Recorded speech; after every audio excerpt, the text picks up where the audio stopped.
हमने भले कुछ महीने पहले ही कोरोना की भयावह दूसरी लहर का सामना किया हो, मगर संक्रमण घटते ही अधिकांश लोगों के मास्क उतर गए हैं। कई लोग तो अब मानने लगे हैं कि भारत से संक्रमण गुजर गया और अब तीसरी लहर शायद ही आए। इस लापरवाही भरे आलम में आपको ये जान लेना चाहिए कि अभी ब्रिटेन कोविड संक्रमण की चौथी और फ्रांस 5वीं लहर का सामना कर रहे हैं। इन दोनों यूरोपीय देशों ने पहले भी संक्रमण की बेहद मारक लहर को झेला, लेकिन दोबारा संक्रमण ने यहां पर पलटी मारी। अब दोनों देशों में बूस्टर डोज लग रहे हैं, फिर भी हाल बेहाल है। कोविड महामारी के कारण पूरे यूरोप में रूस के बाद ब्रिटेन में सबसे ज्यादा करीब 1,42,000 लोगों की मौत हुई। कोविड पर काबू पाने के लिए ब्रिटेन ने बहुत तेजी से टीके लगाए। अब तक यहां पर 68.3% लोगों को पूरा टीका लग चुका है, जबकि 74.8% आबादी को पहली डोज मिली है।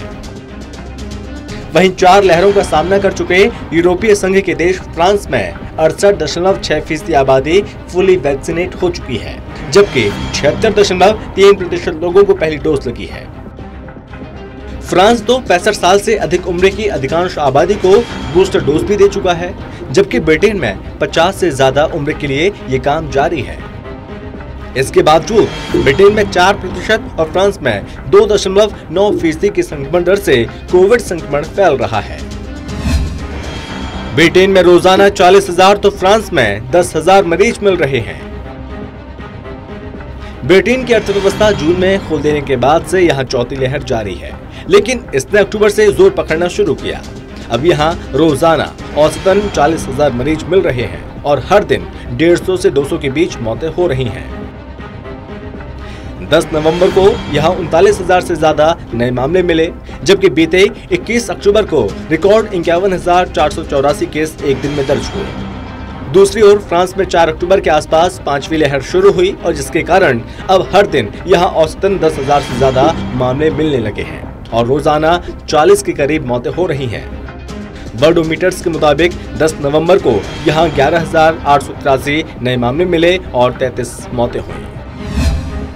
टीका लगने से जान जोखिम कम, आईसीयू पर दबाव कम। इन दोनों देशों ने तेजी से टीका लगाया, जिसका लाभ उन्हें संक्रमित मरीजों के इलाज को लेकर मिल रहा है। अति गंभीर मरीजों की संख्या पहले के मुकाबले काफी कम है और फ्रांस में 1,076 मरीज आईसीयू में भर्ती हैं, जबकि अस्पताल में 6,702 मरीजों का इलाज जारी है। ब्रिटेन के अस्पताल में भर्ती मरीजों की संख्या 9,000 है और 1,022 मरीज आईसीयू में एडमिट हैं। टीका लगवा चुके मरीजों को संक्रमण उतना ज्यादा प्रभावित नहीं कर रहा जितना टीका न लगवाने वाले मरीजों को कर रहा है। फ्रांस में प्रतिबंध शुरू, ब्रिटेन में वैज्ञानिकों ने उठाई मांग।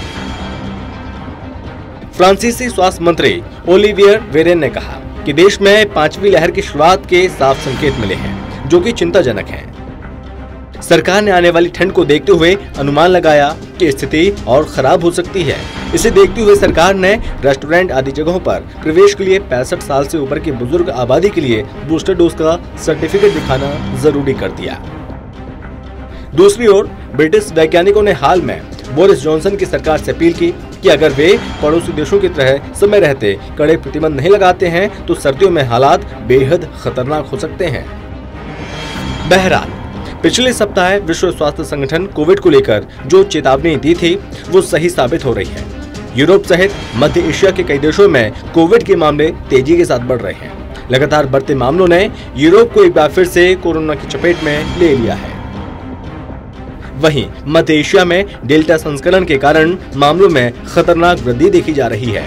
ब्रिटेन से लेकर जर्मनी, फ्रांस, रूस सहित यूरोप के कई देशों में कोविड के तेजी से मामले बढ़ते जा रहे हैं और जहां पर ब्रिटेन संक्रमण की चौथी तो वहीं फ्रांस 5वीं लहर का सामना कर रहे हैं।